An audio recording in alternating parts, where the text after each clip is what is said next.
Hello everyone, welcome to ANS एडुयान। मैं नितेश। आज आप सबको मैं बताऊंगा प्राचीन धार्मिक आंदोलन के बारे में, जो कि एक प्राचीन इतिहास का बहुत ही इम्पोर्टेंट टॉपिक है। प्राचीन धार्मिक आंदोलन। तो सबसे पहले समझते हैं कि ये धार्मिक आंदोलन है क्या। प्राचीन धार्मिक आंदोलन एक ऐसा आंदोलन है जो कि समाज में हो रहे अत्याचार, यानी कि जो उत्तर वैदिक काल के समय पर समाज में जो अत्याचार हो रहा था, उन अत्याचारों से निपटने के लिए धार्मिक आंदोलन चलाया गया, ताकि लोगों को एक ऐसा विकल्प मिल सके कि उन समस्याओं से वो निपट सके। उन समस्याओं के अलावा जो समाज में जो अन्य वर्ण व्यवस्था है, उन वर्ण व्यवस्था से अलग हटकर वो दूसरे धर्म में, दूसरे समाज में वो जा सके। तो इसलिए हम शुरुआत करते हैं कि धार्मिक आंदोलन की शुरुआत क्यों हुई। सबसे पहले इसकी शुरुआत करते हैं हम।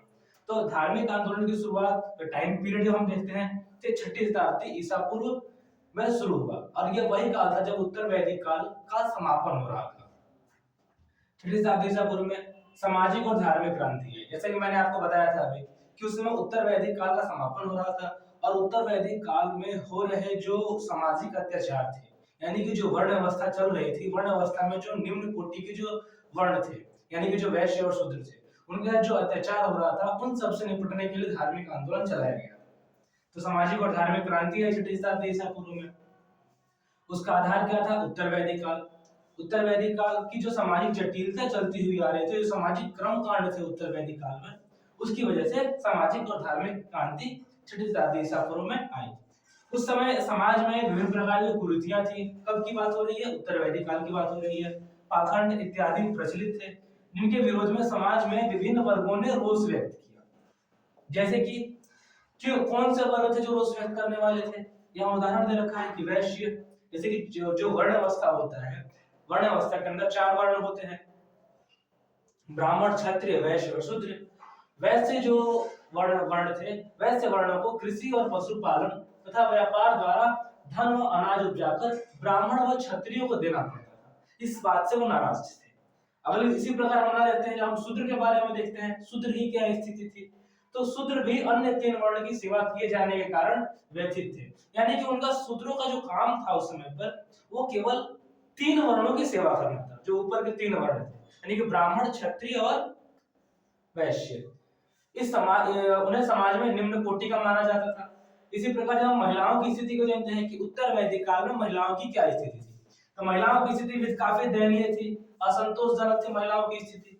इसलिए महिलाओं ने भी इसका वर्ण अवस्था का विरोध किया था। अब क्योंकि दयनीय स्थिति क्यों थी? क्योंकि उन्हें शिक्षा का अधिकार नहीं था, संपत्ति का अधिकार नहीं था। ये बेसिक अधिकार होते हैं जो कि वैदिक काल में था, लेकिन उत्तर वैदिक काल में आता है तो महिलाओं से भी ये अधिकार छीन लिए गए थे। अब इन्हीं तरह की समस्याओं को हल निकालने के लिए 6ठी शताब्दी ईसा पूर्व में धार्मिक आंदोलन की शुरुआत होती है। अब धार्मिक आंदोलन जब शुरुआत होती है तो समाज के अंदर ऐसे कई सारे धर्म निकल कर आते हैं जो कि इसका विकल्प, यानी कि वर्ण अवस्था का विकल्प लोगों को प्रदान करते हैं। अब उन्हीं में से 2 इंपॉर्टेंट धर्म थे। कौन से? बौद्ध धर्म और जैन धर्म, जिसके बारे में हम आगे पढ़ेंगे। इसमें यहाँ पर बौद्ध धर्म और जैन धर्म की शुरुआत हुई। बौद्ध धर्म और जैन धर्म। आगे हम पढ़ेंगे इसी बात की किस प्रकार से बौद्ध धर्म और जैन धर्म ने लोगों को एक विकल्प प्रदान किया इन वर्ण अवस्थाओं से अलग हटकर दूसरे धर्म में जाने के लिए।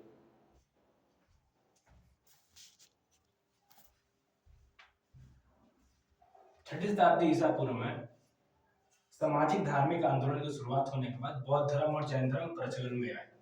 तो चलिए हम देखते हैं, शुरू करते हैं बौद्ध धर्म के बारे में। ठीक, बौद्ध धर्म के बारे में शुरू करते हैं, शुरुआत करते हैं कि सबसे पहले बौद्ध धर्म की शुरुआत गौतम बुद्ध ने की थी सबसे पहले। फिर इसीलिए हम सबसे पहले बुद्ध के जीवन के बारे में देखेंगे कि गौतम बुद्ध का जन्म कहाँ हुआ था। उनका जन्म कपिलवस्तु के लुम्बिनी में 563 ईसा पूर्व, यानी कि 563 ईसा पूर्व में हुआ था। उनके पिता का नाम शुद्धोधन था, जो कि कपिलवस्तु के शासक थे, यानी कि वो एक शाक्य कुल से संबंधित थे। ऐसा माना जाता है कि वो शाक्य कबीले के प्रमुख भी हुआ करते थे। माता महान माया थी।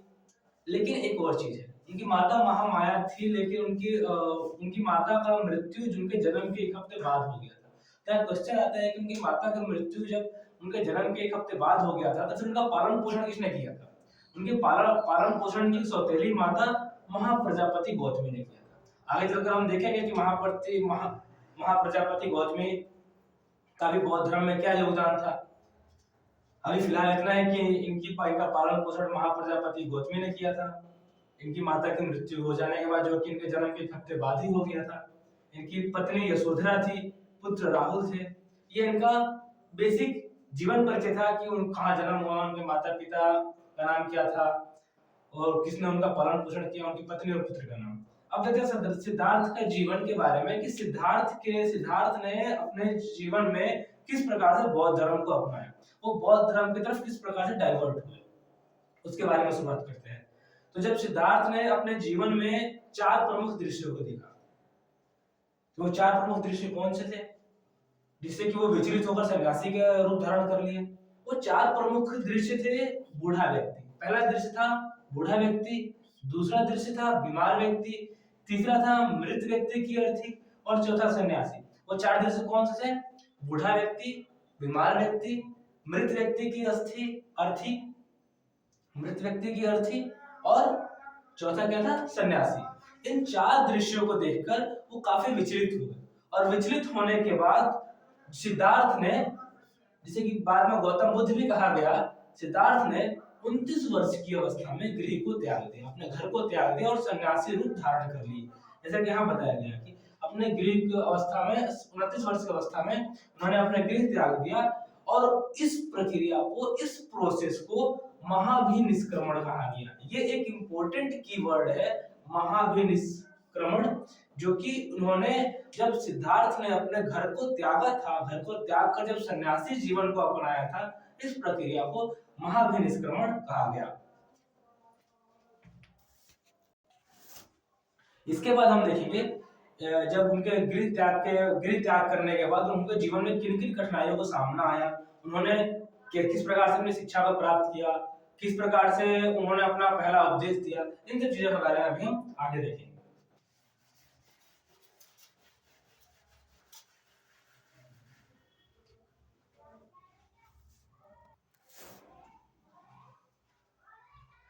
तो अभी हमने देखा कि सिद्धार्थ ने 29 वर्ष की अवस्था में अपने गृह को त्याग दिया था। 4 दृश्य को देखने के बाद, अभी हम 4 दृश्य हमने पहले डिस्कस किया। अब इसके बाद देखते हैं कि उनके जीवन में किस प्रकार से वो बौद्ध धर्म को अपनाए और किस प्रकार से चले।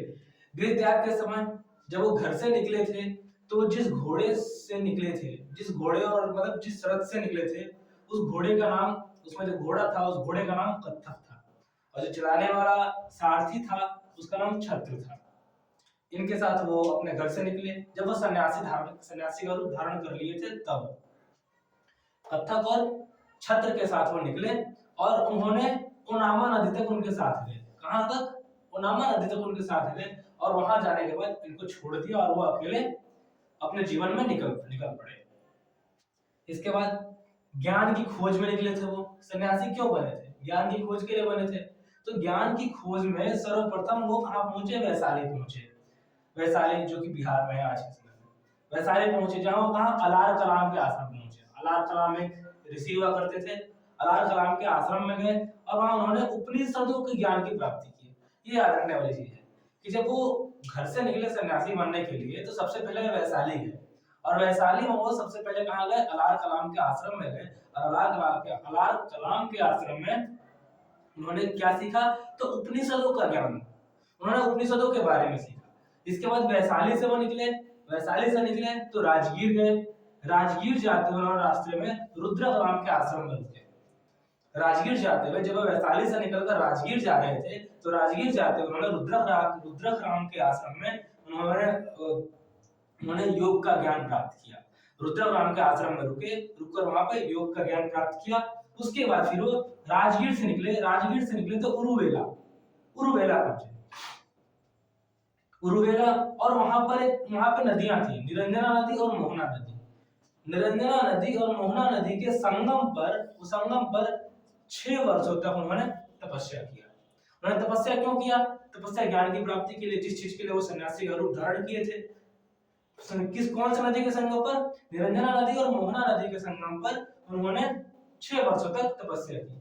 और 35 वर्ष की आयु में, हालांकि 29 वर्ष की आयु में घर छोड़ा था उन्होंने सन्यासी का रूप धारण करने के लिए।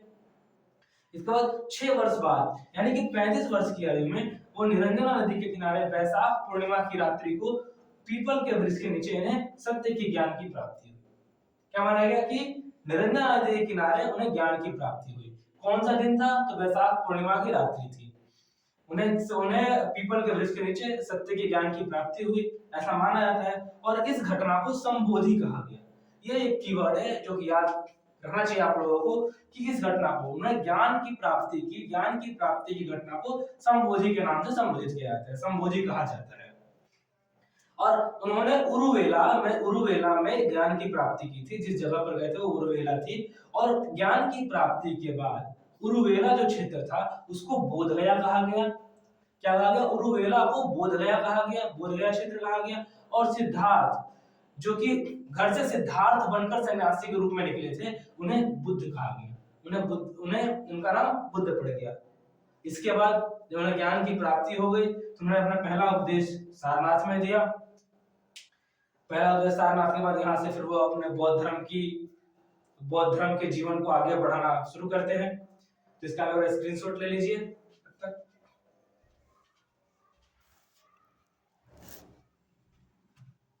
इनके प्रथम उपदेश उन्होंने सारनाथ में दिया। इन्होंने जो प्रथम उपदेश दिया था उसको, जैसे कि इन्होंने वैशाख पूर्णिमा की रात्रि को ज्ञान की प्राप्ति किया, इस पूरी घटना को संबोधि कहा गया। वैसे ही जब इन्होंने पहला उपदेश सारनाथ में दिया, सारनाथ में उपदेश जो दिया उस घटना को धर्म चक्र परिवर्तन कहा जाता है। तो धर्म चक्र परिवर्तन के बारे में हम अगली क्लास में पढ़ेंगे। जब तक कि आप इसका स्क्रीनशॉट ले लीजिए और इसके बारे में